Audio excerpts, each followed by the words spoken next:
It's interesting sometimes how events can overlap.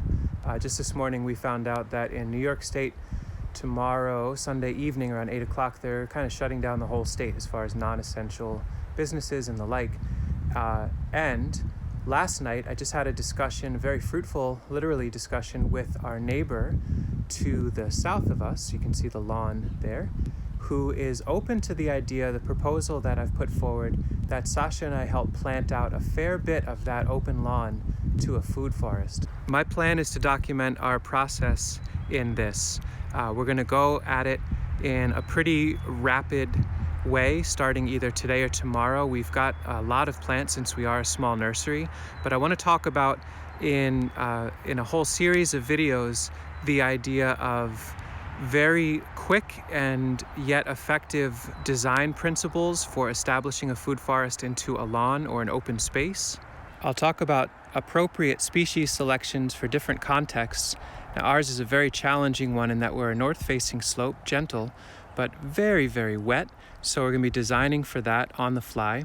And we'll talk about how we do the initial installation without too much concern about deep management plans just yet. Simply getting the plants in the ground, but with an eye towards how we can facilitate management moving forward.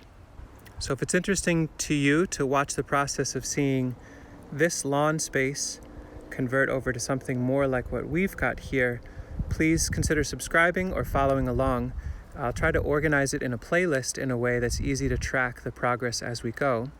But for today, we're going to start going through our plants, thinking them through, and then following up with a second video doing a site assessment, but an on-the-fly site assessment. This will not be a project that is in the realm of analysis paralysis. We're getting on with it. Shovels will be in hand within 48 hours. I'm hoping this video finds you all as well as you can be, doing the work that you can where you are and connecting with people in good ways, great ways. I know there's the whole social distancing thing, but people rightly commented in one of the last videos that it could be physical distancing, but it doesn't have to be social. And you certainly don't need to have distancing from the landscape that's right around you if you are lucky enough, privileged enough to have access to a little bit of land where you live. Maybe you can connect with other folks if you don't have a land base.